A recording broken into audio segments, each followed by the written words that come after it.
pessoal, tá no ar mais um episódio do podcast Control Alt Law, melhor podcast de direito digital, segundo os hackers éticos que auxiliam em investigações. E falando em investigação, nós temos uma convidada extremamente especial hoje. Hoje nós vamos bater um papo com a Carla Albuquerque. Vou ler aqui rapidinho o currículo dela. Carla Albuquerque, ela é jornalista investigativa brasileira, ela é especialista em crimes informáticos e segurança digital. Tem graduação em Comunicação Social pela ECA USP e pós-graduação em Business of Television pela Universidade de Nova York.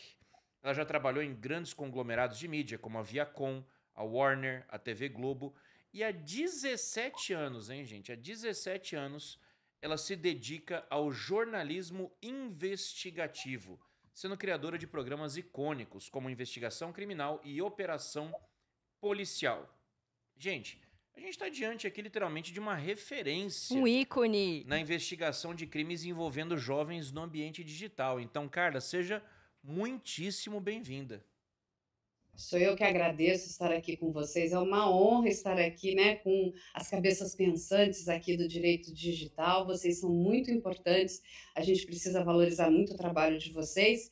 E eu acho que a gente só vence, né, a questão de crimes quando nós nos unimos, né? Quando as nossas forças estão juntas.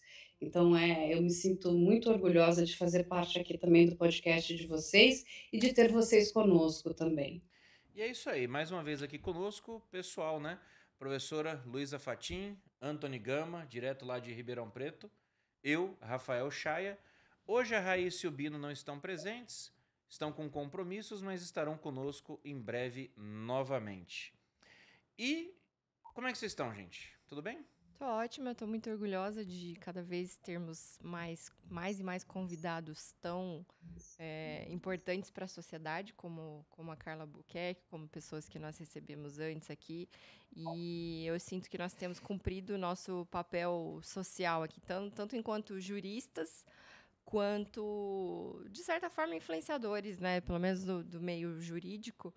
E da tecnologia também. Então, eu acho que o que a gente puder fazer para tornar o mundo um pouquinho melhor, ou então para levar um pouquinho mais de conhecimento para as pessoas através da internet, que é uma ferramenta que pode ser fantástica, melhor ainda, né? Então, estou muito feliz, muito grata pela presença da Carla. Show de bola. Um mundo que nós sempre citamos aqui, até no podcast, a necessidade do letramento digital, é o que eu sempre falo, que a internet não é uma terra sem lei, a internet é onde nós realizamos todo tipo de interação humana hoje. Então, importantíssimo para termos esse cenário, você ouvindo, entender melhor, conhecer mais, porque temos que sim derrubar essa barreira de eu não sei o que um advogado sabe, o direito digital está muito longe para mim, eu não tenho ideia do que estão falando. Então, Carla, muito obrigado por estar aqui conosco hoje. Só pelo que nós conversamos no bastidores, já imagino a grandeza que será esse episódio hoje. E é isso aí, pessoal. E já segue a gente nas nossas redes sociais, @contro_alt_law, tanto no YouTube, quanto no Instagram, quanto no TikTok. E para comemorar essa semana, né, a suspensão do Rumble, a gente também vai lançar logo logo o nosso canal lá na plataforma com todos os episódios desde a segunda temporada, para quem quiser assistir lá também. Segue também nosso perfil no Instagram, @rafaelchaia.dv, @lufatim, @antony.dv, @oluisbino, @raissavpavon. E o perfil da nossa convidada. Carla, você tem Instagram? Carla Book, né, Carla? Isso, tem o Carla Book, que é Carla, né, BUQ, e tem o Investigação Criminal Oficial em todas as redes também. As pessoas encontram a gente em todos os lugares aí. Eu maratonei ontem no YouTube, inclusive, viu? E eu acho legal porque essa Investigação Criminal é um programa que nas minhas aulas de Direito Penal eu recomendo para os alunos assistirem. Olha aí, cara. Há muito tempo, acho que há uns bons 2 anos eu já recomendo para eles as temporadas. Nossa, eu quase sonhei com o Francisco Chagas, com o Chagas ontem. Gente. Mas vocês sabem, um outro programa muito bom que a gente produz também, ele está na Prime Video, também tem alguns episódios no YouTube, que é o Hackers. Isso é uma paixão minha, eu sempre gostei muito de tecnologia também, e a gente tinha que desmistificar esta palavra, né? Porque as pessoas ouviam a palavra hacker e falavam, nossa, é uma pessoa do mal, é alguém que vai, né, destruir a minha vida. E não é isso, né? Você vai encontrar, são profissionais da área de tecnologia, e como em qualquer área, nós vamos encontrar boas pessoas e más pessoas, né? Então, quando a gente fala do próprio investigação criminal, logo no começo das primeiras temporadas, eu nunca vou me esquecer, a gente estava desenhando ali, de 10 episódios, 7 envolviam médicos criminosos. Ou seja, você vai encontrar bons médicos, maus médicos, você vai encontrar bons profissionais da área de tecnologia, maus profissionais da área de tecnologia, como bons jornalistas e maus jornalistas também. E aí a gente lança esse programa, já tem 3 temporadas, e é bem interessante porque as pessoas vão explicando o que é tecnologia, tantas palavras, né, que no começo todo mundo ficava, o que é um blockchain, o que é uma mineração, enfim, tantas coisas que vão fazer parte do nosso dia a dia hoje, né, porque quando a gente fala de tecnologia, é como falar de medicina, você tem muitas especialidades. Então, a gente também tem que desmistificar, né? Porque uma pessoa não faz tudo, ela pode ser muito boa na prevenção, né? Então, lá ela vai ser boa na área de segurança, outra vai ser boa para encontrar falhas de tecnologia, outra vai trabalhar na área financeira, com criptoativos, enfim, e por aí vai. São muitas áreas da tecnologia. E o programa está lá, então vale a pena também para quem quer conhecer mais sobre o universo tecnológico. A gente vai trazer aí mais temporadas, sempre temos muitas pessoas da área do direito também para pensar, né, essa questão da tecnologia, né, de como é que está sendo feito, né, toda a nossa legislação em relação a isso. Então é bem interessante. Isso aí precisa, viu? E pontos de vistas de áreas diferentes também, né? Porque eu gosto muito quando vocês escutam psicólogos no investigação criminal. Eu acho fabuloso quando os psicólogos vêm dar a opinião técnico-científica sobre o comportamento, por exemplo, dos psicopatas, né? E aí você falando dos hackers, porque para nós do direito digital, a gente consegue discernir, né? O hacker do cracker, o cara que assim, pode ser simplesmente um hacker ético, pode ser alguém só com conhecimento de tecnologia, alguém que usa esse conhecimento de tecnologia para fazer o mal. Fora que tem as classificações, white hat, black hat, Exato. red hat, então assim, tem toda a divisão. Então ali. É super importante o trabalho da Carla para que se democratize esse conhecimento, né? As pessoas precisam saber que existem hackers do bem, que inclusive auxiliam em muito o trabalho não só da polícia, mas dos investigadores, inclusive juristas, né? E você mencionou há pouco num programa que eu acompanhei na Jovem Pan, Carla, que você tem muito auxílio desses ethical hackers, né? Dos hackers do bem no seu trabalho. Como é que você se beneficia do trabalho deles? Claro, são pessoas que estão no anonimato e assim devem permanecer, inclusive por questões de segurança, né? Mas como eles têm te ajudado? O que acontece, né? Os hackers éticos, eles se tornaram muito importantes pelo seguinte, as plataformas, elas não colaboram com o trabalho policial, infelizmente, no Brasil e fora do Brasil também. Vocês acompanharam o que aconteceu na Europa, né? Foi uma guerra lá, né? Uma derrubada de braço, e a Europa hoje, então, tem ali leis, né? Regulamentos para que essas plataformas, elas protejam, né, os seus usuários e a sociedade. Isso a gente ainda não tem no Brasil, a gente tem aí vamos dizer, uma vala negra, que elas acabam se beneficiando ali do marco civil da internet, aonde elas não precisam se responsabilizar por absolutamente nada. Mas o que acontece? Os crimes acontecem dentro das plataformas. Estão ali dentro. E se nós não tivermos a colaboração deles, e quando eu digo nós, toda a sociedade, inclusive a autoridade policial, que tem a competência de investigar estes crimes, né, no lado do Estado, porque qualquer pessoa pode investigar, né? Vamos deixar isso muito claro. Mas quem investiga o crime pela visão do Estado, pelo braço do Estado, é a nossa autoridade policial. Eles não ajudam a autoridade policial. Eu tenho um dia a dia muito grande, né, com as polícias civis de São Paulo, e as respostas que a gente tem são sempre muito tristes, porque não retornam, não tem nenhuma As preocupação. plataformas em relação às autoridades investigativas, né? Exatamente. Eles têm a desfaçatez de dizer que não encontraram crimes. Quando você vê um planejamento de um ataque a uma escola, quando você vê uma pessoa se mutilando, tentando se suicidar, né, sendo induzida ao suicídio, né, porque a indução do suicídio é que está ali, é o crime, ela diz que não tem nenhum crime. A gente acabou de ver agora, quinta-feira passada, um adolescente ateando fogo no morador de rua. Aquilo tudo foi planejado, mentorado dentro de um servidor do Discord e foi transmitido por esse servidor do Discord. Olha o tamanho do problema. E o que a plataforma fez? Absolutamente nada. E eles usam, né, de um argumento que é muito ruim, porque como a nossa população, infelizmente, tem muito pouco conhecimento técnico, o que eles dizem?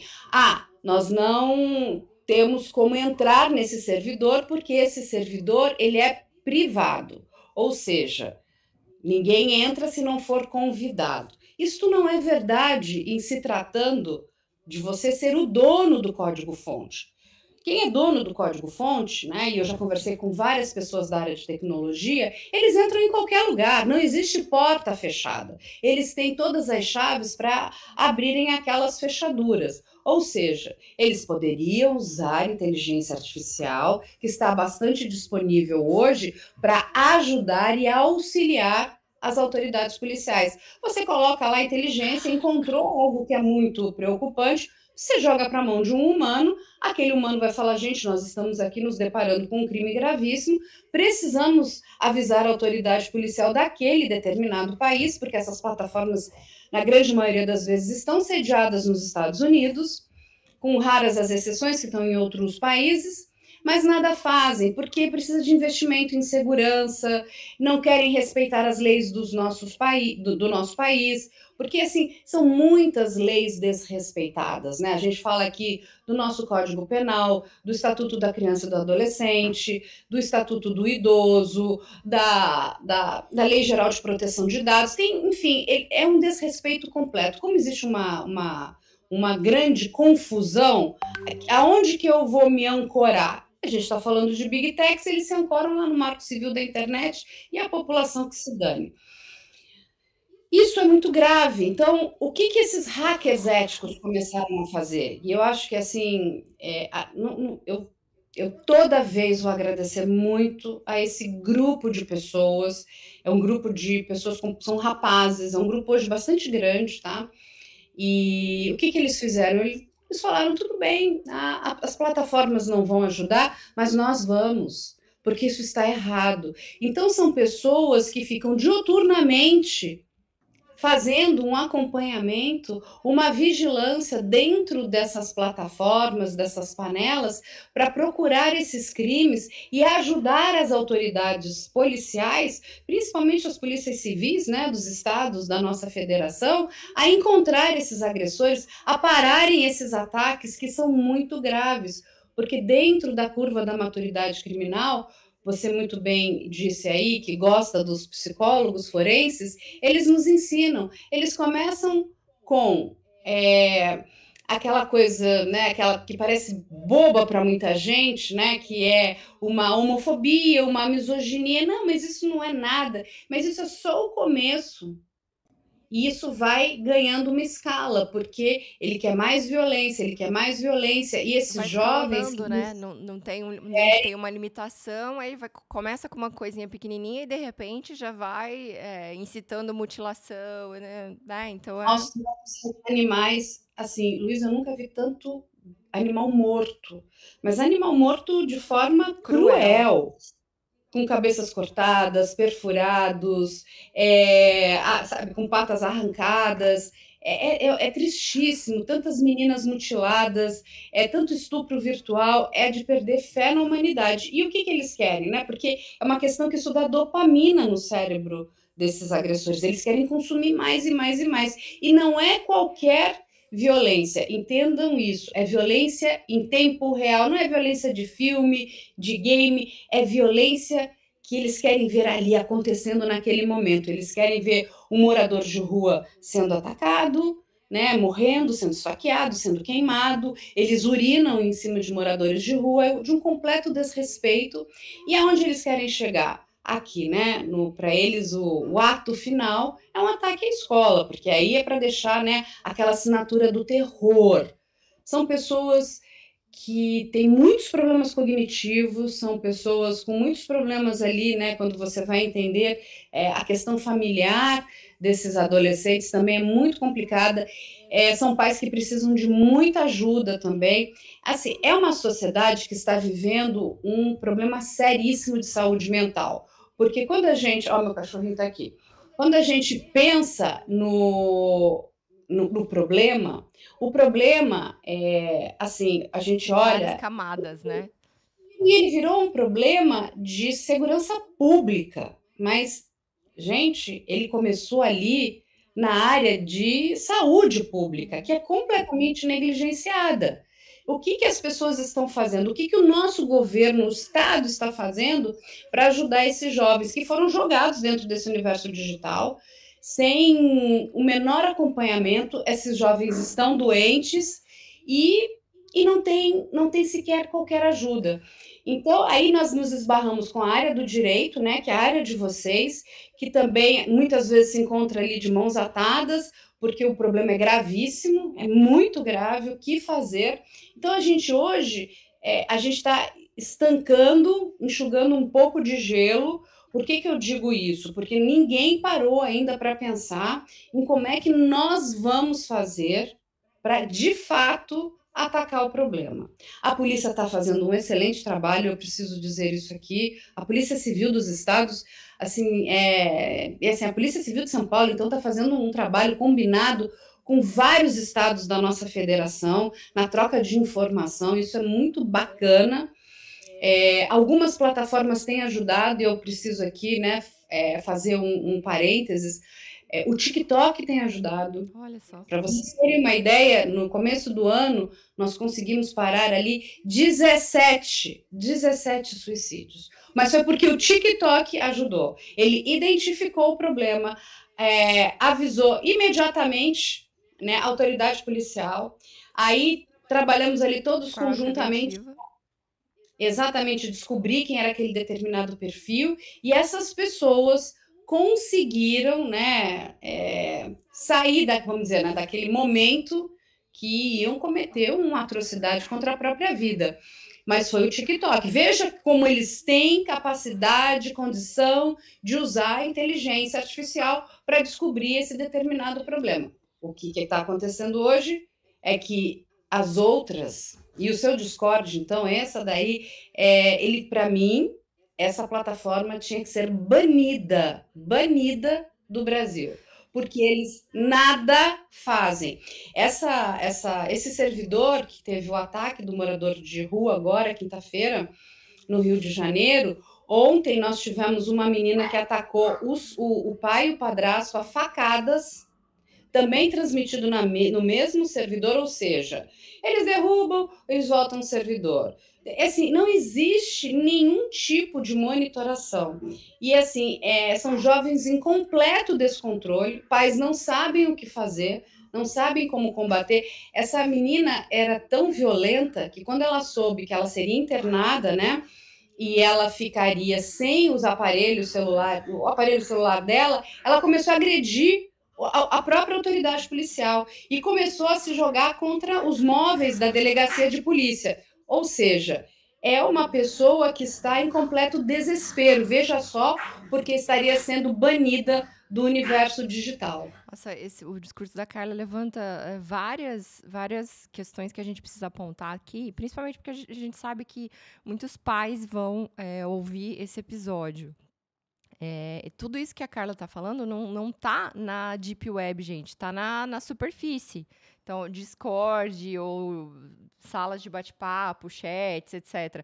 Então, muitas vezes o seu filho está ali jogando videogame e você acha que ele está simplesmente jogando videogame e, na verdade, ele está sendo exposto a todo esse ecossistema de forma totalmente vulnerável. E outra coisa que precisa ser dita também é que, quando a gente está falando aqui de responsabilidade das plataformas, não é aquela discussão que a gente tem sobre aplica ou não aplica o Marco Civil da Internet, sobre regulação de moderação de conteúdo, etc. Gente, a gente está falando de crimes sérios, algo que as plataformas sempre tiveram que atuar, algo que, independente da discussão atual da regulação das redes sociais, sempre vai ter que acontecer e ninguém discorda dessa parte. Quando a gente fala de terrorismo, de pedofilia, de aliciamento, esse tipo de crime, que existe uma necessidade imperiosa de atuação das plataformas. Isso independente de moderação de conteúdo, de liberdade de expressão e etc. Tá? São coisas diferentes. Ninguém discorda disso, né? Porque a discordância da questão da regulação das redes sociais é quando a gente fala de expressão e... Tem alguns sintomas que eu identifico aí, e um vai, inclusive, ao encontro de algo que a gente sempre falou aqui em outros episódios, que é exatamente a importância do papel dos pais. Os pais, eles não podem sonegar a responsabilidade de saber o que os filhos fazem na internet. Isso é um fato. Nós vimos aí a evolução da babá eletrônica, né? Antigamente era televisão. A gente ficava exposto a filme do Rambo, filme do Robocop. Agora é a internet, agora são os jogos online. A gente tem visto, por exemplo, polêmicas relacionadas com o jogo Roblox, que é um proto-metaverso no qual os próprios jogadores podem desenvolver seus próprios jogos. E tem jogos interessantes ali, jogos de pega-pega, tem jogos de construção tipo Minecraft, mas tem jogos ali de terror, tem jogos ali com violência explícita, tem jogos ali, inclusive, com simulação de atos sexuais. E aí, as próprias autoridades falaram, olha, se você tem filhos que jogam Roblox, vocês têm que ver quais jogos dentro do Roblox o seu filho está jogando. Porque apesar de ser uma plataforma com aparência infantil, tem muita coisa ali dentro que, extrapola, obviamente, a classificação indicativa. Daí a importância dessa nossa discussão, porque tem muitos pais que, às vezes, não têm uma rede de apoio, às vezes são só ingênuos, não sabem o que está acontecendo no mundo da internet. Tem uma gama de fatores que não adianta porque a gente não vai conseguir esgotar, né? Mas a importância dessa nossa discussão para que os pais saibam que existe risco, inclusive no universo dos jogos que seriam supostamente infantis. Sim. Né, Carla? Porque a gente tem vítimas aí do que você está dizendo que são menores de 10 anos, gente. Você lembra aquela... Sim. Essas vítimas, elas são, inclusive, atraídas, os agressores vão buscar essas vítimas em servidores de joguinhos muito bobinhos, como Roblox, Minecraft. Então, assim, elas são facilmente cooptadas, né? Então, assim, são as vítimas perfeitas quando a gente está falando desse recorte desses crimes digitais aqui. Tem uma outra questão que eu acho que é muito importante a gente tratar aqui, porque quando a gente fala de pais, e eu converso com muitos pais, né? A gente tem dado palestra em várias escolas, para vários grupos de pais também, para tentar explicar e alertar. Quando a gente fala de pais que têm uma educação formal, né, então tá tudo certo. Ele pode não ter o letramento digital necessário, mas ele entende o que nós estamos falando. A questão é que nós temos ainda um recorte muito grande dentro do nosso país, do Brasil, da nossa sociedade, de pais que, infelizmente, são analfabetos. Então, quando você vai falar de Discord, ele não sabe nem ler e escrever. Então, como é que este pai vai conseguir ter alguma essa ação em cima daquele filho? É muito difícil. A gente está falando ali, eu outro dia fui dar palestra numa escola aqui na periferia de São Paulo. E tinha nessa palestra mais de 100 pessoas. E eu pergunto, né, para as pessoas, quem conheciam, para aquelas pessoas, qual daquelas pessoas conheciam essas plataformas como Discord? Um silêncio, assim, assustador. Aí levanta uma criança que tinha 7 anos só. Ela falou, eu conheço. Os pais não sabem, quem sabia era a criança. Ou seja, mas aí você vai conversar depois, aqueles pais vêm te puxar num cantinho, né? E eles vão te dizer: eu não sei ler e não sei escrever. Como que eu ajudo meu filho? É de cortar o coração. Porque assim, eu estou te contando de um pequeno problema, mas esse problema vai se multiplicar. Ou seja, se nós não tivermos de fato a ajuda do Estado, se nós não tivermos de fato a ajuda dessas plataformas, eu não sei o que vai acontecer, porque o cenário é muito aterrorizador. Quando aconteceu a Operação Nix, que eu acho que é aquela que vocês viram, que eu estive no Pânico, inclusive falando, o rapaz que cometia os horrores, né, absurdos, que usava um tal de nick Nêmesis, ele usava a conta do pai, inclusive para pedir, né, porque ele fazia extorsão em cima das vítimas, né, e vendia muita pornografia infantil, ele vendia painéis com logins e senhas do governo, de tudo que vocês podem imaginar, ele conseguia vender, eles têm muita habilidade, e ele usava o quê? A conta do pai. A polícia, quando se deparou, né, e o que acontece? O pai acabou caindo, né, na operação, porque era o CPF do pai, era o pai que estava recebendo o dinheiro. O pai, analfabeto. Olha o tamanho do problema. O problema é gigantesco e precisa de muita ação. Então, quando a gente vai falar, mas os pais, eles querem ajudar, eles não sabem nem como, eles não têm ferramentas.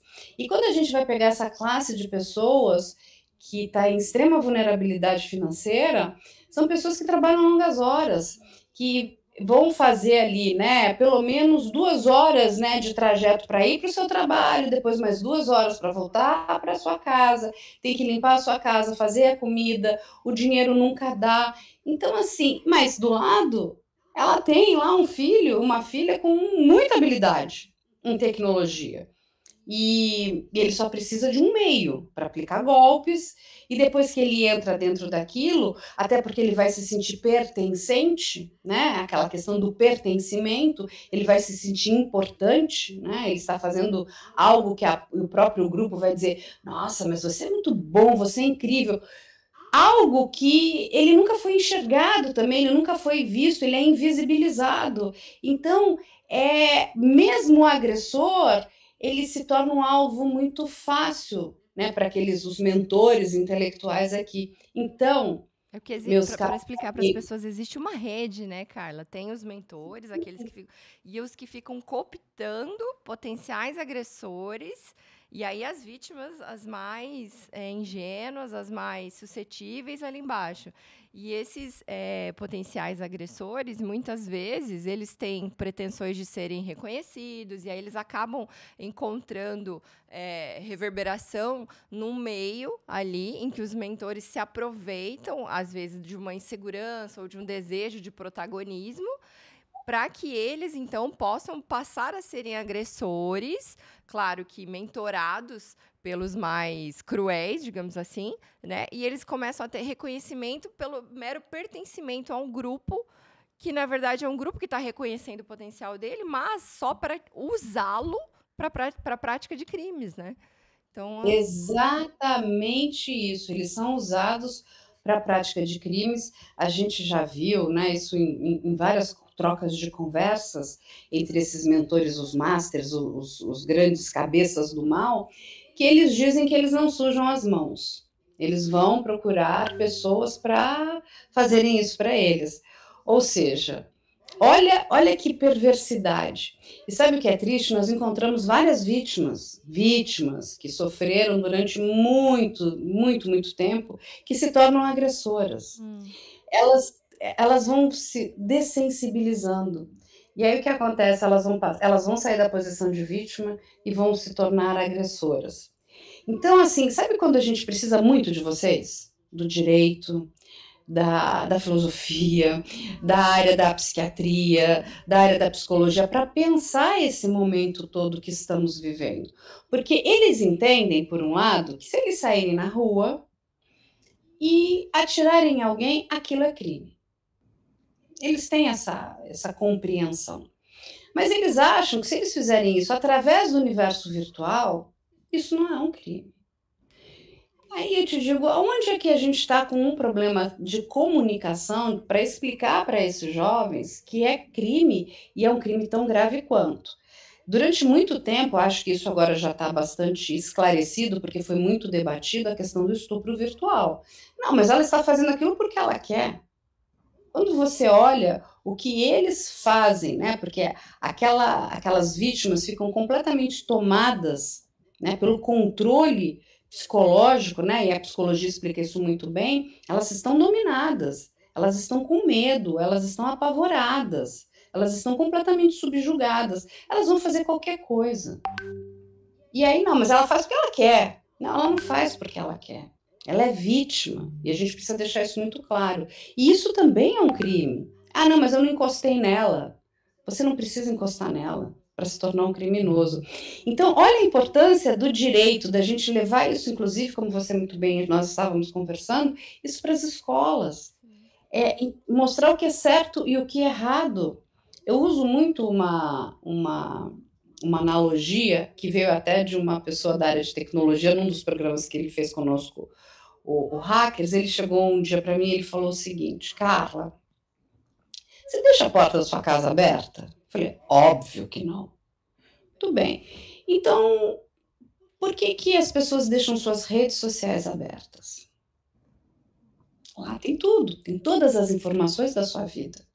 As informações da sua casa, dos seus hábitos de consumo, tem aonde você vai, se você está viajando, quem são seus parentes, aquilo que você, né, gosta de fazer. Uma coisa é você deixar ali a sua rede profissional porque ela é pública, mas a sua rede pessoal, de forma aberta, escancarada, com quem você namora, onde seu filho estuda.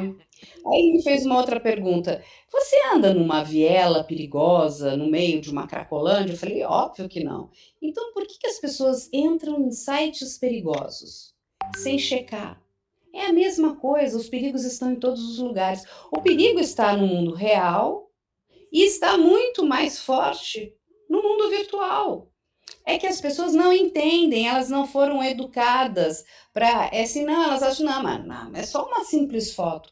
Aquela foto fala tudo sobre a sua família. A quantidade de pornografia infantil que hoje é produzida através de inteligência artificial, porque os pais colocam fotos dos seus filhos de forma ingênua, porque, mas eu quero poder dividir com os meus amigos. Então, cria uma rede super fechada, onde você sabe exatamente quem são aquelas pessoas e só divida com aquelas pessoas. Não divida com pessoas que você não conhece, que você não sabe quem é. Eu concordo com o que eles me explicaram. É simples, é aqui, ó. É que nem a questão do carro. Quando nós tivemos aquela, né, na Revolução, que nós, né, tivemos o carro para dirigir, o que aconteceu? As pessoas dirigiam e não tinha lei, não tinha nada, saiu atropelando, matando pessoas. O que a gente precisou? De uma educação do trânsito, colocando regras muito específicas e claras, que onde, se você ultrapassar determinada velocidade, você vai ser multado, se você fizer isso, você matar uma pessoa, você vai ser preso. Entende? Nós precisamos criar regras. E, infelizmente, não adianta dizer, olha, joga aí e vamos ver o que vai dar. Sabe o que vai dar? Caos. Um problema sério, o caos. A gente vive com essas plataformas. Tem uma outra coisa que sempre fica na minha cabeça, né? É um coliseu. Quando a gente pensa num servidor do Discord, para as pessoas entenderem, como se você estivesse num coliseu. Você joga ali as vítimas, as feras, as bestas, e tem toda uma plateia se regozijando, rindo, sabe? Consumindo o horror e o terror, e ela quer mais, e ela quer mais. É isso que a gente vive hoje. Carla, é muito interessante todo esse arcabouço informacional que você nos trouxe, mas quem está nos ouvindo acredito que tem até a mesma dúvida que eu. Nós estamos aqui em 2025, conhecemos hoje a internet de 2025, mas nos conte um pouco do seu começo, o começo da investigação, como que aconteceu, sobre o caso, e se nessa jornada qual caso mais te marcou, porque é uma curiosidade imensa que nos vem, né? Então, eu trabalho nessa área de jornalismo investigativo há muito tempo. né? Eu estou na área do audiovisual há 35 anos. Enfim, apesar de ter começado vamos dizer, a minha formação de jornalismo, eu só vou abraçar o jornalismo mais lá na frente, né? Eu vou trabalhar em todas as áreas do audiovisual, na programação, na produção, trabalho muitos anos fora do Brasil, inclusive. E aí, quando eu decido voltar para o Brasil, que eu vou trabalhar de forma independente, porque eu acredito no jornalismo independente, porque a gente não está amarrado ali a nenhum interesse, não, eu não posso falar de determinada empresa porque ela é minha patrocinadora. Não, se aquela determinada empresa está lesionando pessoas, a gente vai ter que trazer isso à tona, né? Independente do patrocínio que ela esteja dando. Mas a gente sabe como é que funciona algumas coisas em relação ao jornalismo tradicional. Eu não estou aqui para dizer que está certo ou está errado, eu estou dizendo aonde eu quero estar de forma independente. E quando eu começo a querer trabalhar essa questão dos programas policiais para que as pessoas pudessem entender o verdadeiro trabalho da polícia, porque existia uma desinformação muito grande sobre o que era o trabalho policial e o que era o trabalho da justiça, né? Então, as pessoas achavam, a polícia prende e depois solta. Para começo de conversa, quem prende não é a polícia, né? É a justiça que determina, né? Através de um mandado de prisão, a não ser que a polícia pegue aquela pessoa ali em flagrante, mas a polícia não faz absolutamente nada sem o aval do nosso judiciário. Então, a gente precisava explicar tudo isso. A polícia, ela é uma ferramenta para, né, a proteção da nossa sociedade, ela é extremamente importante. A polícia vai investigar, ela vai tentar, né, elucidar os crimes, né, enfim, trazer as respostas que a sociedade procura. E, através de tudo isso, vai nascer, né, nasceram vários programas, a gente tem Operação Policial, tem Anatomia do Crime, Divisão de Homicídios, tudo que você pode imaginar, tudo que as pessoas, de alguma forma, assistem nos streamings, inclusive, TV a cabo, tem direta ou indiretamente a nossa ajuda ali, porque a gente também ajuda em muitas outras obras que não são nossas, através de material de pesquisa, porque eu acredito que hoje nós somos a produtora que tem o maior banco de dados de informação sobre esses assuntos.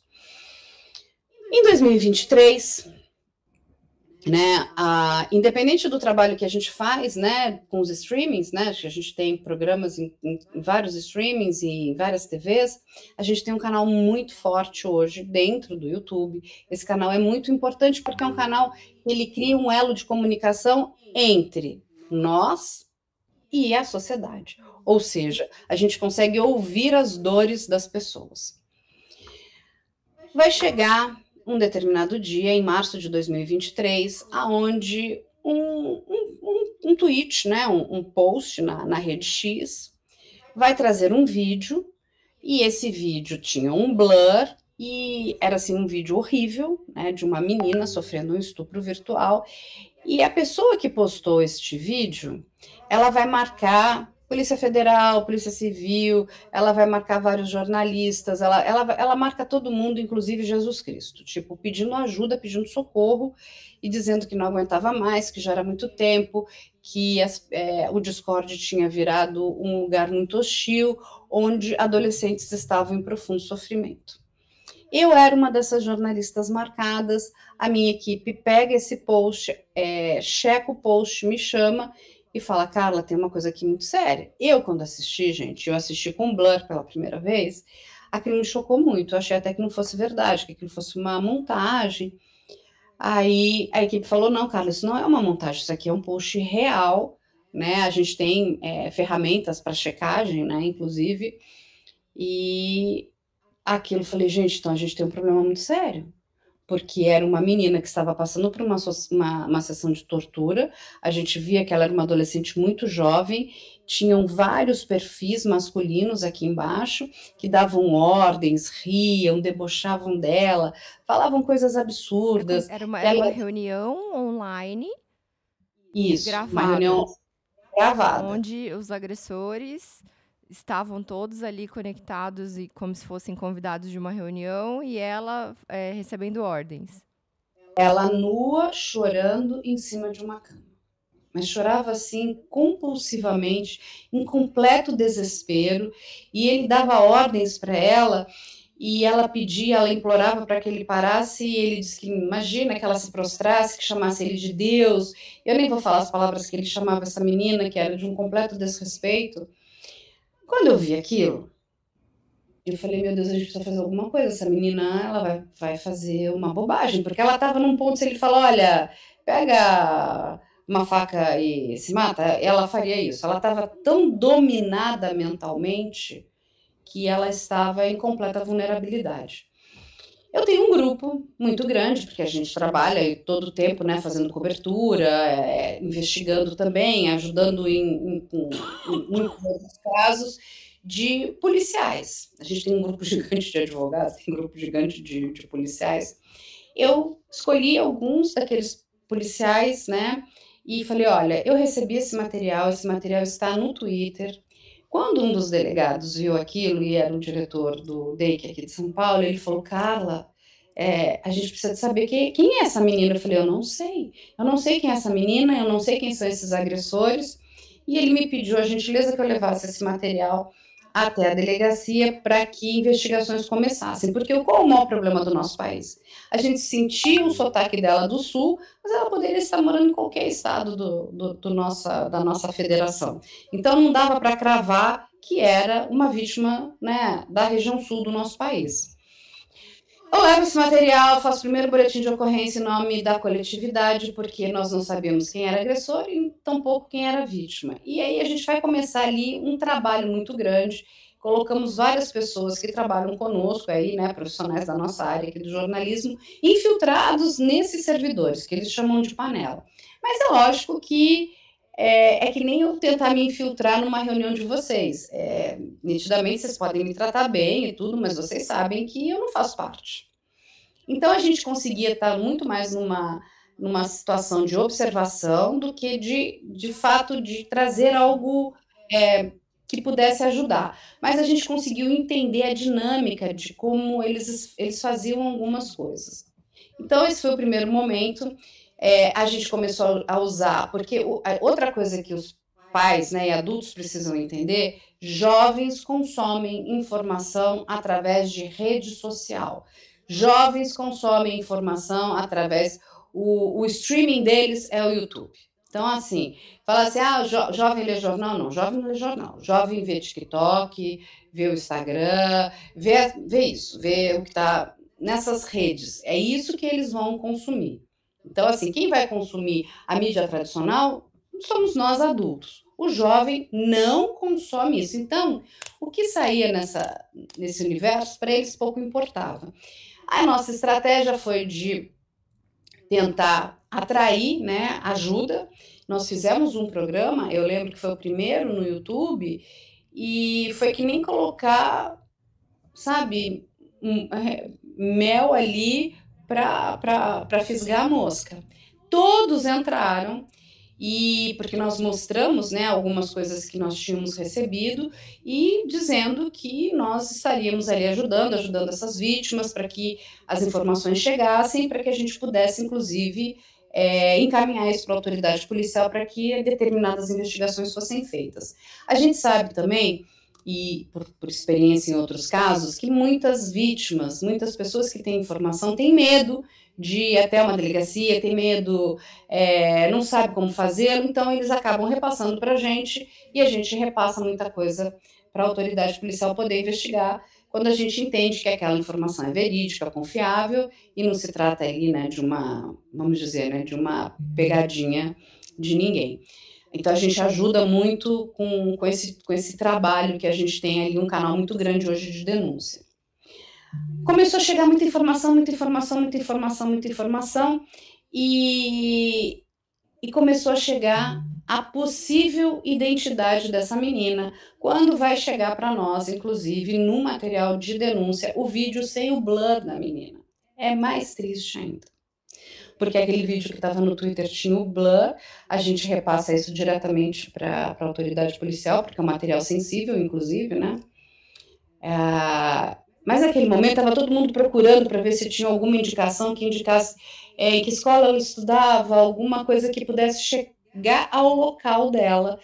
até que, através, né, de um trabalho bastante grande que nós fizemos também, né, de informação nas redes, vão começar a trazer a informação de quem era essa moça.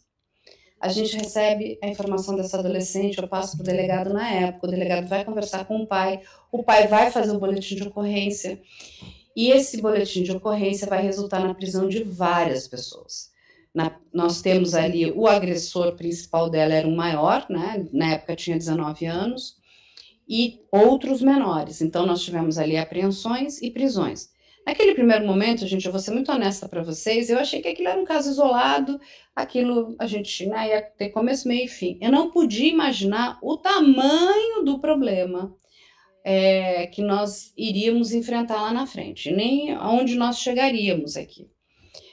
Quando eu começo a conversar com alguns pais sobre a questão do Discord, você sabe o que é o Discord, você sabe se seu filho está no Discord, e assim, com pequenos grupos, e as respostas eram muito assustadoras. Os pais, não sei o que é Discord. Não, eu sei, é um negócio que meu filho joga. Então, assim, tinha muito desdenho, assim, tipo, isso é bobagem de criança. Os pais Eles não dos menores apreendidos. Não, os pais geral. Sabe? Porque tem muitas crianças que estão ali dentro. Eu falei, mas você não... Mas ele joga o quê? Não, eu vejo que ele fica em casa, né? E os pais ali se sentindo muito confortáveis, porque falam, meu filho não sai, fica em casa, fica quietinho, tá lá no quarto, né? No Discord, olha, pro pai, não é incrível? Ele não tá na rua arrumando confusão. Eu nunca imaginei na minha vida que eu fosse falar para um pai, falar, olha, desejo que seu filho vá pra rua e arrume confusão na rua, porque é melhor do que estar dentro do quarto, trancado, assistindo esse tipo de violência ou participando, sendo ele agressor ou vítima. E os pais não sabiam, né? Então eu falei, e até alguns me relataram, né? Eu acho estranho, né? No verão, a minha filha, ela tá sempre de moletom, de manga comprida. Quando você vai levantar o braço, essas meninas estão todas mutiladas. Braços, pernas, peitos, é um horror. E o que elas começam a colocar? Roupas que escondam, para os pais não verem. Porque elas se mutilam dentro do quarto, elas se mutilam dentro do banheiro, ou seja, os crimes acontecem dentro da casa das pessoas, por um agressor que está do outro lado, às vezes está em outro país, inclusive. Aí, quando a gente entendeu que isso é um problema muito grande, eu falei, gente, como é que a gente fala com esses pais? E aí é uma questão da TV aberta, a gente fez um trabalho muito grande, colaborativo com o pessoal da TV Globo, foram matérias do Fantástico ali, bem impactantes, que era para a gente explicar para os pais o tamanho do problema, né? Para que eles entendessem, para que eles tivessem ciência, para que eles pudessem fazer alguma coisa. E, em paralelo, tentando conversar com as plataformas. As respostas mais absurdas, eu nunca recebi tanta resposta absurda, eu coleciono essas respostas, porque isso tudo vai virar, né? Não só um livro, eu sempre digo, mas isso vai virar material, de uma, não sei nem se de uma série ou de uma novela, né? Para mostrar, talvez. Sim, porque sempre assim, não, primeira coisa que o Discord falava, e é chocante, porque você precisa fazer uma denúncia. E eu falei, eu não vou entrar, né? Tipo, a gente brinca, né? Usar o pistolão do jornalismo, eu vou me colocar como uma pessoa qualquer, né? Que está querendo aqui fazer, uma mãe querendo fazer uma denúncia. É a coisa mais difícil do mundo. A quantidade de perguntas sem sentido ali para aquele pai, qual é o número do ID, qual é o número do servidor? Assim, como é que esses pais vão saber dessas informações? E aí vai chegar num momento que você vai precisar descrever o que você está vendo, que aquilo é um crime. O que eles escrevem? Não envie material que contenha algo potencialmente criminoso. Como é que eu vou fazer a denúncia de um crime que está acontecendo ali? Onde existe a materialidade, eu não vou enviar para aquela plataforma. Eu posso estar mentindo, né? Posso ser uma louca. Eles não querem receber. E aí a gente vai descobrir lá na frente o porquê disso. É maquiavélico. É maquiavélico. Tem um órgão nos Estados Unidos que é o NEMC, que é Missing and Exploited Children, que vai tratar, né, da questão de abuso, de exploração, né, sexual infantil. Esse é um órgão muito respeitado e é um órgão que faz um trabalho muito grande no Congresso americano. O que esse órgão faz? todo tipo de material que chega para essas plataformas de comunicação de crimes. Essas plataformas têm ciência que, por exemplo, tem um servidor no Brasil que está transacionando pornografia infantil. Essa plataforma automaticamente precisa avisar este órgão. E se tem um limite ali entre o aceitável, porque se passar daquele determinado limite ali, esse órgão vai até o Congresso americano reportar o que está acontecendo. Então, o que as plataformas fazem? Elas não querem repassar essas informações. Então, logo, se eu não recebo, eu não vi, eu não sei. Estou sabendo aqui uma coisa que você está me falando, mas eu não vi, então logo eu não tenho que comunicar a este órgão. E entenda uma coisa, para este órgão, independe aonde o crime de exploração sexual infantil aconteceu. Pode ser nos Estados Unidos ou fora dele. Se a plataforma está sediada nos Estados Unidos, eles precisam reportar. Então, o que eles fazem? Eles se calam, eles não querem que você mande absolutamente nada, essa conversa idiota e estúpida, porque o que eles tinham que fazer? Pegar esse material, inclusive, que é um material, né, que contém crime, informar este órgão, inclusive informar outros órgãos, né, nos Estados Unidos, como o HSI, que é o Homeland Security Investigation. Você tem que... porque, assim, o combate à exploração, o combate à pornografia infantil é algo que tem que ser feito de forma global, porque essa transação, ela não é local, ela é mundial. Muito bem, então ele não faz nada, ele não quer saber, ele diz que não tem crime, que ele não viu crime. Eu me dei o trabalho de assistir todas as entrevistas do criador, né, do CEO do Discord, que é o Jason Citron, e sempre quando chega na questão da segurança, ele é muito evasivo, ele diz que ele não tem crime, que ele nunca viu, porque ele não quer gastar dinheiro.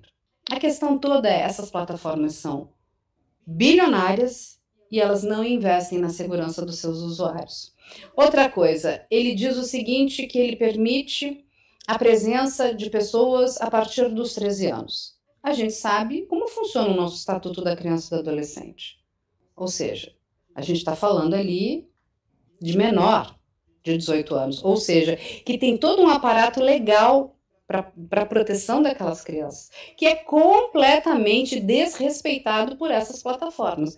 Completamente. E ele diz o seguinte, tem um recorte de 13 anos. Eu encontrei crianças, a gente tem material que comprova crianças de 8, 9, 10, 11, 12 anos. Ou seja, está abaixo, vamos dizer, dessa regra, inclusive imposta por eles. Ou seja, não existe checagem. Não existe checagem, não existe nenhum tipo de monitoração, não existe nenhum tipo de ajuda para os pais. E eu estou falando que eu me coloquei, né, na figura me coloquei ali como uma mãe. E tenho bastante, vamos dizer, conhecimento, né, para conversar com eles. Resposta evasiva, ou seja, eu não consegui concluir a minha denúncia. Porque eu não podia, inclusive, mandar o material que continha ali, né, o crime acontecendo. Aí eu vou entrar como jornalista. Aí, então, aí fica mais aqui, você encontra aquela saia justa da plataforma, que escorrega daqui, escorrega dali, vem com aquela resposta protocolar. Nós estamos aqui combatendo todo tipo de crime. Mentira! Mentira! É uma mentira deslavada. A gente tá te ouvindo aqui e inclusive dando uma olhada aqui no que o Discord fala sobre isso, né, Carla? Porque, na verdade, eles negam, dizem que tem relatórios de transparência, o Rafa acompanha de perto o Discord, vai poder falar mais sobre isso. Porque Sim. Você, assim, só para o pessoal que está nos assistindo no YouTube ou nos ouvindo no Spotify ou outras plataformas, a Carla tá dando aqui a visão dela de jornalista. Então, por isso que muitos juristas que estão nos ouvindo podem, às vezes, sentir no discurso dela, às vezes, uma diferença do que seria o discurso de um jurista. Por exemplo, o jurista vê com outros olhos a tecnia da questão do estupro virtual. A gente não fala estupro virtual entre os digitalistas, por exemplo, mas a Carla está dando aqui a visão dela dos fatos. Não é que a questão do estupro virtual, assim, eu vou pegar emprestado aqui o conhecimento do professor Spencer. Não existe estupro virtual, é estupro, ponto.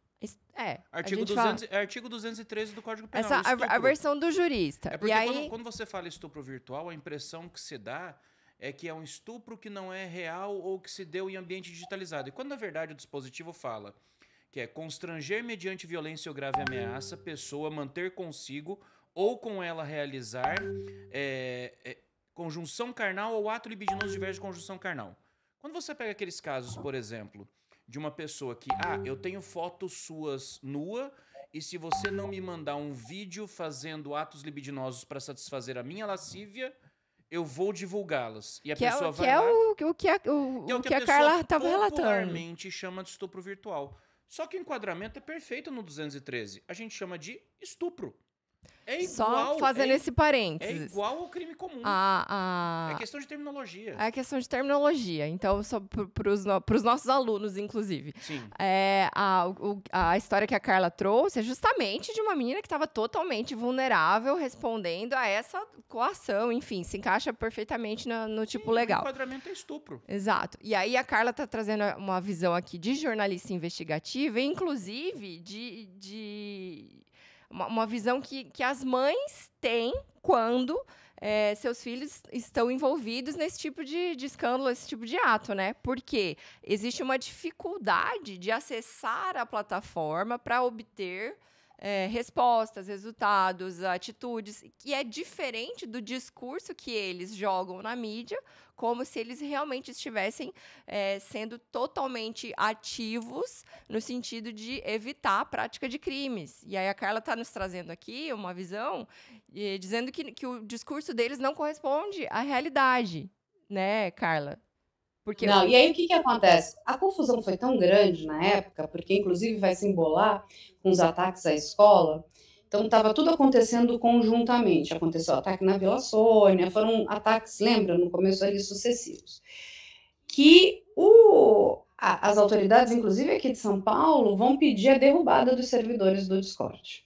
Né? Vão conversar com o Ministério da Justiça para que esses servidores fossem banidos do Brasil, porque eles não respondiam nada, eles não davam a menor atenção ao que estava acontecendo, e assim, o problema era grave demais.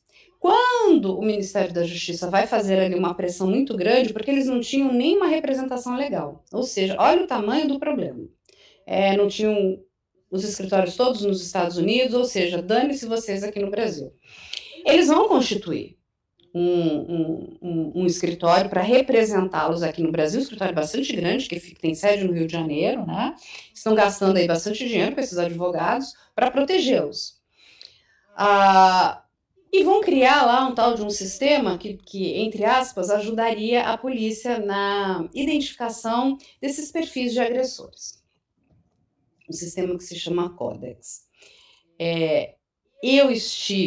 Eu vi, né, do lado de vários policiais, como é que esse sistema funciona. Ou seja, o sistema não funciona.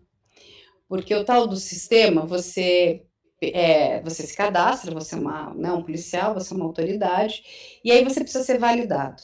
Então, eu vou trazer aqui, porque chega a ser hilário, né? Eu digo assim, que falta que não faz o Paulo Gustavo nas nossas vidas, para ele trazer até um sketch disso. Então, você, imagina, você está lá numa delegacia, né, de combate e repreensão a crimes contra a dignidade sexual de crianças. Vou pegar aqui a de pedofilia, que tem muito crime de distribuição dentro do Discord envolvendo esse tipo penal.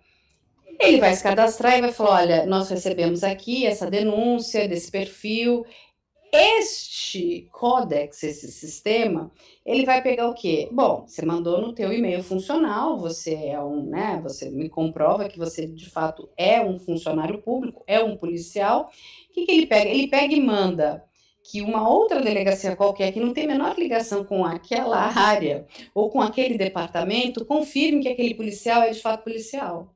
Eu quase caí da cadeira. Eu falei, oi? Você não teria que, pelo menos, confirmar com o departamento de inteligência da polícia ou com algum superior hierárquico? Não, é como se chutasse para qualquer. Então, o que acontece? Com isso, ia dando aquela embolada no meio de campo e não vinha resposta nenhuma. O Discord não respondia, a plataforma que eles criaram, supostamente para ajudar, também não funciona. Ou seja, eu vi inúmeras vezes, né, policiais ali em completo desespero, pedindo para que esses servidores fossem derrubados, e o Discord simplesmente ignora, não faz absolutamente nada.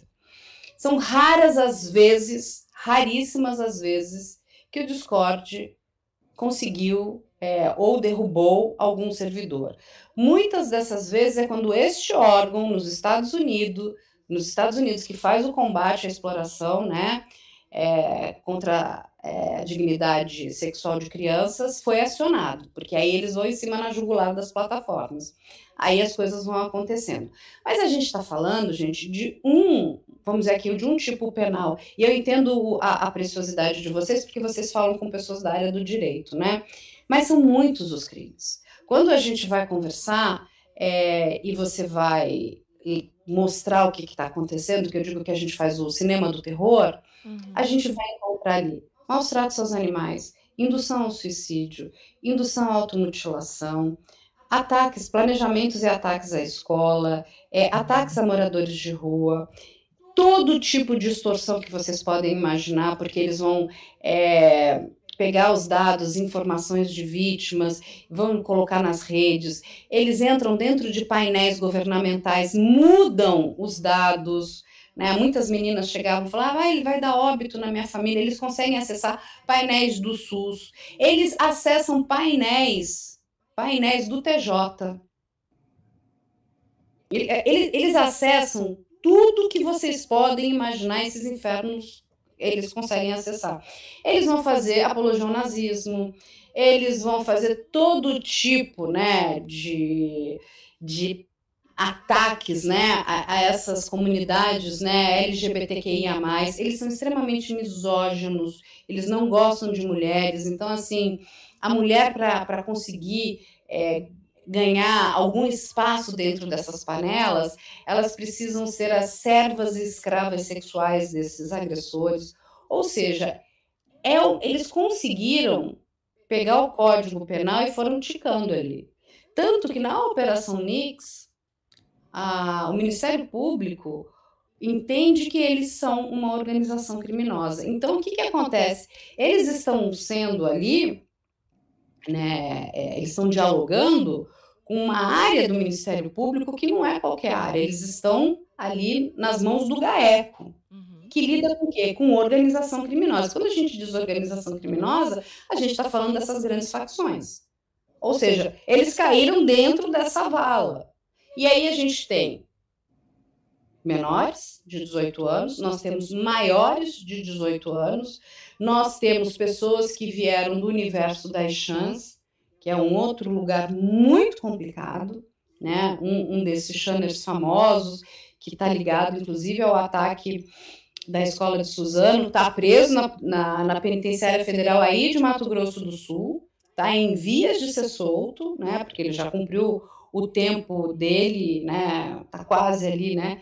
Finalizando. É uma pessoa extremamente perigosa, extremista, assim, uma pessoa... E de novo, sabe, a sensação é de apagar gelo? É de apagar gelo porque você derruba, mas nada é feito. Enquanto eu não consigo, né? Eu gostaria até de ouvir de vocês, que enquanto a gente não tiver uma regulação de fato, e não tem nada a ver com liberdade de expressão, é explicar o seguinte, isso aqui é um crime.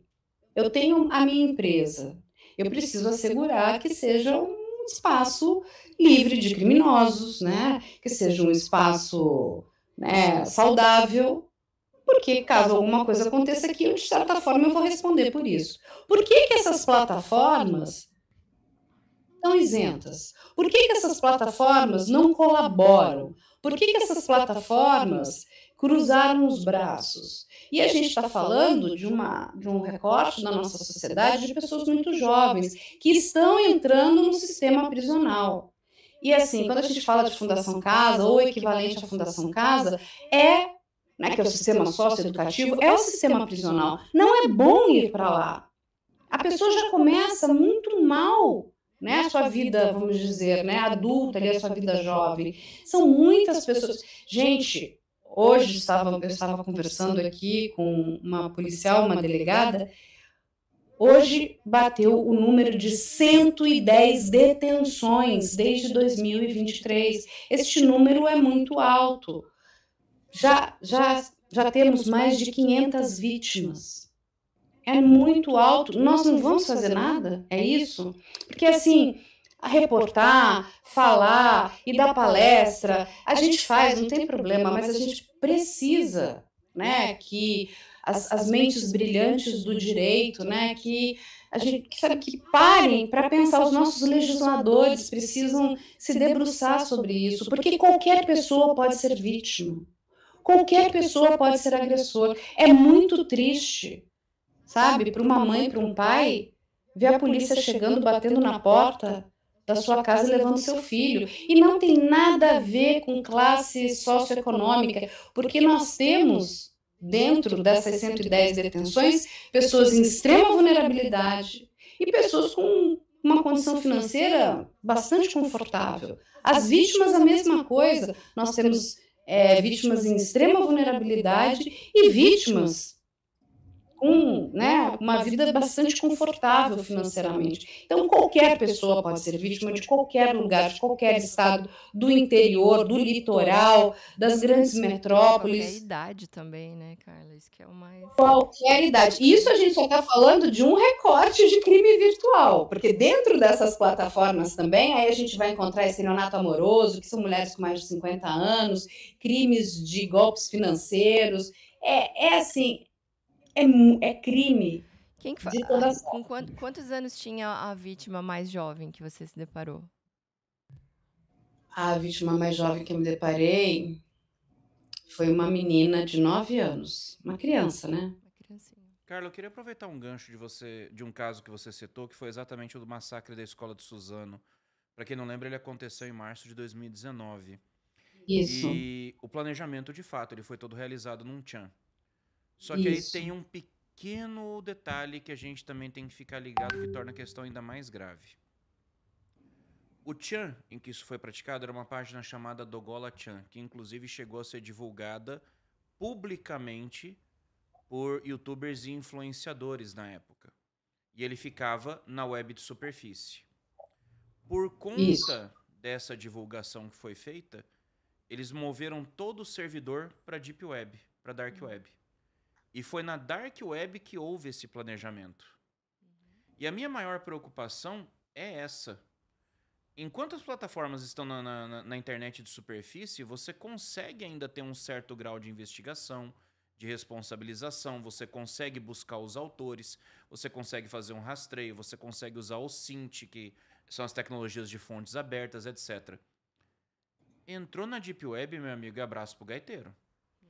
E aí não adianta você pensar assim, mas a Deep Web é um cantinho escuro, é muito... Não, a Deep Web ela é 7 vezes maior do que a internet comercial que a gente conhece. Ela é muito maior do que a internet comercial. Então a gente fica muitas vezes preocupado em ver que tem coisas que estão acontecendo na Deep Web que estão muito além do alcance das autoridades hoje. E qual é a minha preocupação, a maior preocupação? Eu já falei essa preocupação em episódios anteriores. E o Dogola Chan é o exemplo que prova essa minha teoria. Dependendo da forma como você escolhe uma regulação, você não consegue regular. Você só consegue empurrar a pessoa ainda mais para a clandestinidade. Você só consegue empurrar a pessoa para anonimização. Porque a pessoa que está disposta a cometer o crime, ela vai buscar cada vez mais ferramentas modernas para continuar cometendo o crime. O que a gente percebe muitas vezes é que a esmagadora maioria dos casos que se nota hoje é pura e simples falta de letramento digital. É falta de você ter a presença do pai cuidando para saber o que o filho está fazendo. Os pais não querem ter a responsabilidade de saber o que os filhos estão fazendo. É falta de levar para dentro da escola o senso de responsabilidade para falar, gente, isso aqui que vocês fazem na internet pode dar ruim. Isso aqui pode dar um problema para vocês, para o pai de vocês, como foi aquele caso dos pais de... Isso da época do Orkut, hein? Esse caso que eu vou falar agora é de 2005, tem 20 anos. Pais de aluno de uma escola, pais dos alunos de uma escola, de uma turma inteira, tiveram que pagar dano moral para um professor de matemática porque os alunos criaram uma comunidade e eu odeio fulano. Ou seja, a gente já vê a ação das polícias e a ação das autoridades para o combate de crimes desde muito antes do Marco Civil da internet. Uma das maiores ações de combate à pedofilia no Brasil data de 1998, que foi quando foi feita uma parceria da Polícia Federal Brasileira com o FBI para derrubar sites de pedofilia que eram hospedados no Angel Fire, que era um servidor americano. Depois disso, nós tivemos o desmantelamento de redes de pedofilia dentro do Orkut, que usavam os álbuns trancados para compartilhar fotos de pornografia infantil entre usuários que se adicionavam exclusivamente. Na época foi feita a quebra de sigilo eletrônico. Isso tudo de isso mais na de... superfície, né? Sim, não precisava... isso foi feito assim, quebra de sigilo de mais de 5.000 contas na época, com total colaboração do Google. Tanto que esse episódio serviu de base para a redação dos dispositivos que tratam de requisição judicial de registros nos artigos 22 e 23 do Marco Civil da Internet.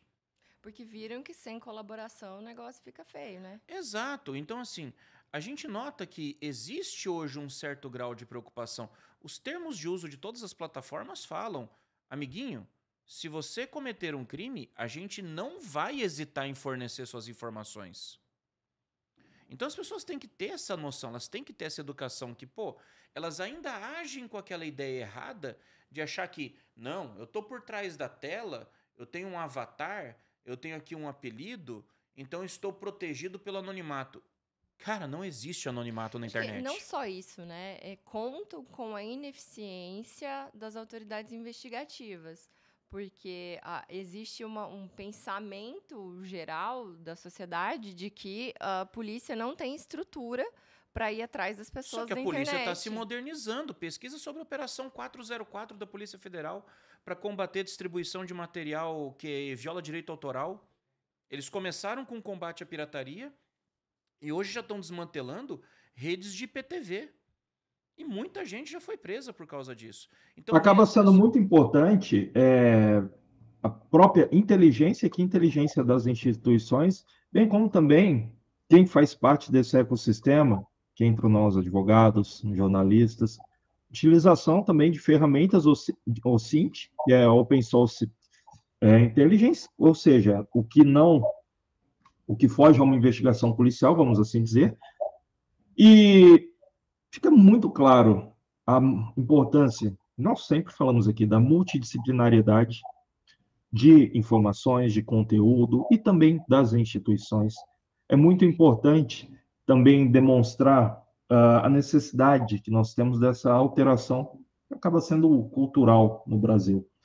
É difícil hoje, pelo tamanho do Brasil, a grande diferença, existem vários Brasis dentro do Brasil, mas para as pessoas entenderem, porque nós aqui do podcast, nós aqui do Direito Digital, nós sempre falamos, internet não é terra sem lei.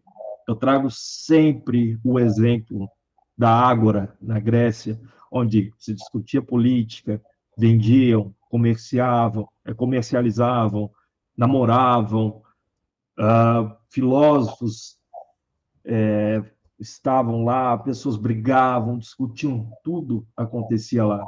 Hoje é a internet. Mas a internet não desativou o nosso mundo físico. É possível fazer isso numa ágora, numa praça e na internet. O que ocorre na internet? Lá não tem a barreira, o que limita territorialmente. Então, se você está numa praça no seu bairro, é um espaço, obviamente, menor. Agora, na internet, todo e qualquer tipo de relação ocorre de forma globalizada. Então, precisamos, sim, tratar melhor essa cultura para todos. Pais, filhos, né, fazer parte do nosso conhecimento. Eu já tive a oportunidade de realizar uma palestra também em uma escola, onde eu muito tratei disso. E tratei de a responsabilidade que você tem no uso da internet. Essa foi a mensagem que eu quis passar. A internet, tudo que você faz na internet é o que você faria na vida real. Claro, a pessoa é um criminoso, e a vida real que eu falo é, até utilizar um termo melhor do que vida real, porque a internet também é vida real. a vida concreta, vamos assim dizer, fora do ambiente digital. Então, a pessoa saber que tudo tem responsabilidade. E aqui a gente até entra numa questão de regulamentação. Isso eu debato em conformidade com o que eu tenho como princípio do direito digital, como não um novo ramo do direito, e sim uma roupagem para todas as áreas que nós temos do direito. Então, o direito digital aplica-se ao administrativo, ao constitucional, ao penal, ao civil, às relações comerciais, contratuais. O que nós precisamos é sempre adequar-se à forma de como estamos realizando o ato. Então, por exemplo, vamos falar um pouco de direito penal. O doutor Chay aqui, que é um especialista, doutor, mestre supremo, caso queira complementar algo, sempre será maravilhoso ouvir sua opinião. Mas vamos nos clássicos, crimes contra a honra. Da mesma forma que pode ser feito fora do ambiente da internet, pode ser feito também no ambiente da internet. E os crimes contra a honra sempre foram um exemplo clássico. O próprio induzir a pessoa ao suicídio, que também está no Código Penal. Esse era um crime que nós não conseguíamos visualizar tanto fora do ambiente da internet, porque é mais complexo de você ver uma pessoa em estado de suicídio no nosso dia a dia. Porém, na internet, onde as pessoas se expõem mais, elas, no geral, têm uma confiança maior para se expor, acabou surgindo a maior frequência desse tipo de crime. Por exemplo, induzir ao suicídio até mesmo de forma jocosa, mas é o crime, é o crime. O que ocorre, então, na internet é aquilo que eu falei de a globalização, o tamanho do espaço, onde cidades, bairros, ruas, nós temos um espaço delimitado, a internet é infinita. Superlativiza Então, tudo. exato, Isso exato. é uma observação, hein, Anthony? Esse exemplo que você deu é excelente. Porque a gente sempre teve o crime de instigação, induzimento ou auxílio ao suicídio, artigo 122 do Código Penal. E era um artigo ridículozinho, pequenininho, caput e pena. A pena é tanto se morrer e a pena é tanto se não morrer. Acabou. Vocês lembram aquele lance do baleia azul que rolou na internet? Aquilo gerou uma reação tão grande por parte do legislativo que o artigo 122 foi completamente modificado no ano de 2019. Passou a ser instigação, induzimento, auxílio a suicídio e automutilação. A conduta foi desdobrada de forma muito mais detalhada. E o crime que antes era atípico, se a vítima não sofresse sequer lesão, passou a prever penas, mesmo que a vítima não sofra nenhuma lesão da tentativa de suicídio. Então você vê o impacto que a internet tem para a lei, porque a lei é uma construção social. E a internet traz esses impactos. O Anthony citou o exemplo dos crimes contra a honra. Calúnia, injúria e difamação. 138, 139, 140 do Código Penal. Se você pegar o 141, parágrafo 2º, se não me falha a memória, o segundo A, está lá escrito expressamente. Se os crimes deste capítulo forem cometidos por meio de rede social, a pena será aplicada no triplo. Ou seja, E é justamente por conta da questão do alcance. Exato. Então, assim, é inegável que a gente tem hoje um cabedal de crimes informáticos que já não pode mais ser ignorado. A 14.155 de 2022 incluiu vários novos crimes e todos os dias a gente vê coisa nova entrando. Você tem hoje, poxa, se eu for listar aqui de cabeça, tem os crimes contra a honra cometidos pela internet, você tem o bullying do 146A, o stalking do 147A, você tem invasão de dispositivo informático do 154A, você tem o furto por meio eletrônico do 155, parágrafo 4º-B, você tem o estelionato por meio eletrônico do 171, parágrafo 2º-A, você tem o estelionato envolvendo criptoativos e crimes contra a ordem econômica do 171A, você tem registro não autorizado de cena de sexo e nudez por meio de montagem, que entram aí os deepfakes, 216B do Código Penal. Pornografia de vingança, no 218C do Código Penal. Você ainda tem lá no 313A e 313B, modificação de informações de dados de bases do poder público e modificação do próprio banco de dados do poder público. Ou seja, A quantidade de crimes que nós temos hoje é absurda.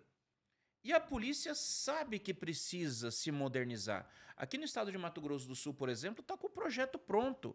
Não vai mais ter a DEVIR, que é a Delegacia de Crimes Virtuais. Eles estão reestruturando uma delegacia especializada só para o combate de crimes informáticos. E essa é uma tendência que vai ter de existir. Só que com isso, todas as autoridades e também o legislativo precisam acompanhar. Porque não adianta só hoje quem comete o crime estar por dentro das mudanças da tecnologia. Quem tem que aplicar o enforcement, a lei, também precisa. E a gente está vendo aí que o judiciário está bem atrasado. Daí em a relação importância a isso, do que a Carla falou, por exemplo, do auxílio hoje que você tem, por exemplo, de hackers éticos, que trazem essas informações, que mostram, que ajudam a deslindar a situação diante das autoridades. Agora, é uma eterna corrida de gato e rato, porque, como eu falei, se o cerco começa a fechar na superfície, como aconteceu com aquele Tchan, eles vão para a Deep Web. E aí, na Deep Web, o desafio é muito maior. Só um minutinho, a gente está sem seu áudio. Acho que fechou o microfone. Não, exatamente. E o que acontece, né? A importância, né, dessas pessoas todas, que são pessoas civis, né, que se dispõem a ajudar aí de forma voluntária, o trabalho que eles fazem é incrível, é brilhante. Que é, inclusive, um trabalho bastante difícil, porque você acaba tendo que se especializar, né, nesse determinado universo. Não é a pessoa que está aqui investigando, né, esses crimes nessas plataformas contra essas vítimas que são menores, né, de 18 anos, não é o mesmo tipo de crime que é o estelionato amoroso ou os golpes financeiros, são crimes diferentes. E eles hoje fazem um trabalho que é, assim, gente, é incrível, é incrível. Eu estava até conversando com vocês, né, no começo do programa, antes até da gente entrar aqui no ar, do caso que aconteceu agora, né, desses dois homens, né, que foram sequestrados, escravizados para o acometimento, né, para que eles aplicassem golpes contra brasileiros. Eles estavam lá em Mianmar, naquele complexo KK Park, né? O que acontece? Veja só, olha o absurdo que nós vivemos. A mãe de um deles, quando recebe as informações de que o filho desapareceu e depois recebe algumas informações de que o filho estaria, né, naquelas condições, sequestrado, precisando de ajuda, ela vai tentar entrar em contato com o quê, né? Com Itamaraty, com os nossos órgãos públicos. O que acontece? As respostas mais absurdas. Liga para a polícia da Tailândia, de Bangkok. Veja só, quem vai ajudar esses dois brasileiros que lá estavam é, de novo, uma organização com pessoas civis. Porque o próprio Estado, o nosso governo não fez absolutamente nada. E sabe o que é triste? Porque muitas pessoas olham, mas são só dois brasileiros que possivelmente foram tentar um trabalho ilegal. São duas pessoas, são dois brasileiros que precisam de assistência, e se isso não te comove, eles estavam sendo obrigados a aplicar golpes em centenas de milhares de brasileiros aqui, vulneráveis, né? Vulneráveis digitais, pessoas mais velhas que podem ser seu pai, seu tio, seu... pensionistas que são alvo principal dessas fraudes. Exatamente, mas nada disso te comove. Quem são as outras vítimas? O sistema financeiro, o sistema bancário. Entende o tamanho do problema? E aí tem um monte de gente sentada em lugares não fazendo absolutamente nada. Quem hoje ajuda as autoridades policiais, e a verdade seja dita, são em relação a esses crimes, né, do universo digital que envolvem adolescentes, é esse grupo de hackers éticos. Eles são incríveis, eles merecem, sabe, o nosso apoio, eles merecem os nossos agradecimentos, o nosso respeito. Eles não recebem absolutamente nada, trabalham de forma voluntária. Por quê? Porque a plataforma não ajuda, porque eles entendem ainda que precisa de muito aprimoramento da autoridade policial, elas estão realmente fazendo um bom trabalho e eu estou aqui para fazer justiça às polícias civis de vários estados, inclusive a Polícia Federal também, que tem feito um excelente trabalho, mas é isso, se nós não trabalharmos conjuntamente, nós não vamos conseguir vencer esse problema.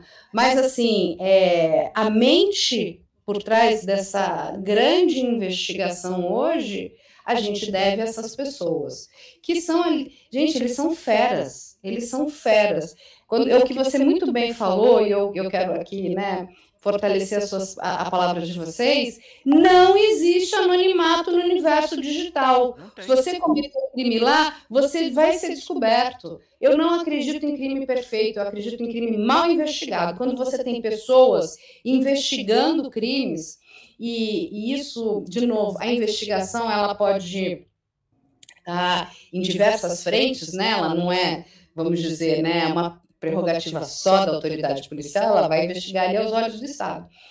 Mas qualquer pessoa pode investigar. Gente, tem eu indico aqui, se vocês me permitirem, tem um programa que ele é da NBC, se não me engano, se chama Detetives da Internet, da web. Depois vocês procurem. É um episódio melhor que o outro. São todas pessoas comuns e civis que vão esclarecer os crimes mais complexos, casos antigos, casos que as pessoas, enfim, a autoridade policial já tinha deixado de lado porque não conseguia resolver. Você não imagina o que aquelas pessoas vão fazer. E são pessoas diferentes, né? São pessoas diversas. Desde uma mulher que estava enterrada num cemitério há mais de 50 anos, que ninguém sabia, né, a identidade daquela mulher, e a identidade dela será descoberta, porque a pessoa que cuidava do cemitério tinha na cabeça dela, falou, como que esse túmulo não tem o nome da pessoa? É uma família que deve estar até hoje procurando essa pessoa que pertence a alguma família. Os desfechos são lindos. O que a sociedade também faz para ajudar é maravilhoso, isso precisa ser reconhecido, sabe? Porque é o trabalho ali de pessoas incríveis. E do mesmo jeito que a gente tem hoje, né, a gente está falando muito aqui dos crimes, né, do universo de Discord, Telegram. Telegram é a maior plataforma de crimes que eu conheço, mas a gente tem pessoas que ajudam nos estelionatos amorosos, a gente tem pessoas que ajudam na questão das fraudes bancárias, desses golpes de phishing. Então, assim, é muita gente, sabe? Tem mais gente do bem, graças a Deus, do que gente do mal, né? E isso é importante. Mas a gente precisa, efetivamente, de vocês, né? Do universo jurídico, digital. Nós precisamos de letramento, concordo com você. Os pais precisam se debruçar. Ter filhos hoje não, sabe? Ter filho nunca foi uma tarefa fácil, mas é maravilhoso, né? Eu sou mãe, eu posso dizer, é incrível. Mas a gente precisa se debruçar de grande responsabilidade. A gente precisa da área da saúde, né?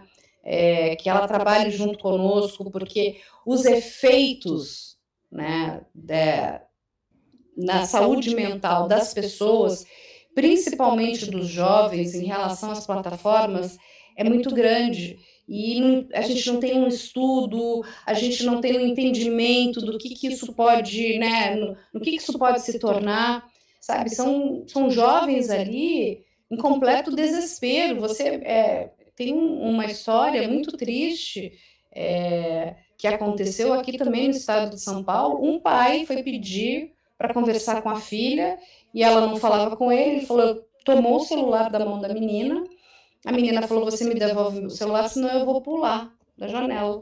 O pai não devolveu, a menina pulou da janela. O pai está internado, em estado gravíssimo, sabe? Ou seja, olha isso tudo, né? A gente precisa de educação digital, letramento digital, a gente precisa de muita coisa, a gente precisa debater, falar, explicar. As escolas precisam entender que português é importante, matemática é importante, química, biologia, física, mas a gente precisa ter direito nas escolas, a gente precisa ter educação digital nas escolas, sabe? É educar, sabe? É questão de educar o que é certo, o que é errado. Nitidamente a gente sente que alguns jovens, eles sabe, romperam essa barreira. Eles acham que tudo é uma brincadeira, que tudo é que nada tem consequências. As consequências são gravíssimas de alguns atos que eles performam. Não sei o que vocês pensam. Carla, olha, a gente já estourou o nosso tempo em 20 minutos, mas foi um papo muito, muito, muito bom. A gente nem viu a hora passar, isso é sensacional. Eu tinha separado aqui, olha, umas 8 perguntas, a gente mal conseguiu começar, então a gente vai ter que ver aí uma parte 2 aí no futuro, quem sabe, né? Mas olha, a gente agradece demais, é um tema que é extremamente importante e a gente sempre preza aqui no podcast que a gente precisa ter diferentes visões. A gente fala que esse é um podcast cujo objetivo é descomplicar o direito digital. E não basta a gente trazer profissionais do direito para cá. A Carla é uma curiosidade, ela é a 3ª jornalista que nós já chamamos. A gente já chamou a Jaqueline Naujorques, a gente chamou a Thay Barbosa e agora chamamos a Carla. Um beijo, Jaque, um beijo, Thay. A Jaqueline Naujorques faz um trabalho espetacular, conscientização de mulheres, aliás, com muito humor. Ela é maravilhosa. A Jaqueline Naujorques, ela fez uma série de reportagens especiais para o G1 sobre stalking. E muitas das matérias que ela fez serviu de base para a edição da lei que incluiu o artigo 147A no Código Penal. Ela fez um trabalho sensacional. E a gente vê a Carla fazendo também um trabalho espetacular com todos os programas, inclusive que ela tem uma participação. Então, olha, Carla, a gente só pode agradecer a sua disponibilidade por gravar aqui com a gente, tá bom? E agradecer também em nome da sociedade, né, por todo o trabalho que você faz. Olha, onde tiver uma vítima, eu quero estar perto, podendo ajudar, né? Até voltando de novo nesse caso de Mianmar, eu falei, imagina se fosse eu, a pessoa que tivesse recebido, né, aquele contato daquela mãe em desespero, eu não sei o que eu ia fazer, né? Eu ia acionar a polícia inteira da Tailândia para ir correr atrás. Essa é a Carla, entendeu? Acho que a gente tem que fazer alguma coisa, a gente não pode cruzar o braço, as pessoas precisam de ajuda, nós precisamos de pessoas que queiram de fato fazer a coisa acontecer. O maior problema é a burocracia, é a gente que está no lugar errado, ocupando espaços que não deveriam estar ocupando. Eu fico muito feliz de saber que tem jornalistas aí incríveis e maravilhosas. Vou deixar aqui uma dica para vocês. Chamem o jornalista do Primeiro Contato. Ele é especializado na área digital também e ele é um fera. Vocês vão gostar muito de conversar com ele. Ele também atua bastante nessa questão aqui. Qual é o nome dele? Eu vou passar para vocês aqui. Posso passar depois aqui pelo chat Claro para que vocês? pode, por favor. Claro. Ele é muito bom, muito bom. Ele conhece todo o universo dos games, daquela coisa, sabe? Primeiro Contato? O podcast é maravilhoso, chama Primeiro Contato, e ele vai... Depois ele fez o Código do Caos também, que é muito bom, e ele explica muito bem a questão da PL das games junto com a PL das bets, quando eles quiseram entrar dentro dos games para poder, né, passar ali de forma, vamos dizer, né, na sombra, sem chamar muita atenção. Ele é incrível, um grande estudioso também da área de tecnologia. Várias dicas, então, da Carla. Primeiro Contato, detetives virtuais. Detetives virtuais da web. Eu acho que no Prime Video. Tem um outro Esse advogado. eu vou indicar para os alunos de digital.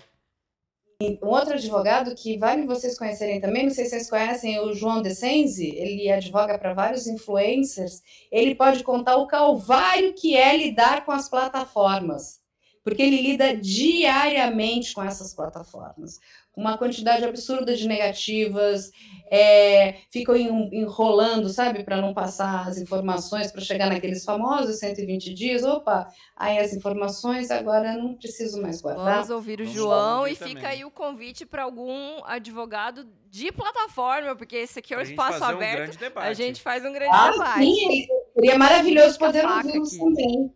É isso poder ouvir, seria incrível. Eu vou estar na primeira fila, gostaria de fazer perguntas. Mas, obrigada, Carla. Obrigadão, foi sensacional. Carla, muito obrigado.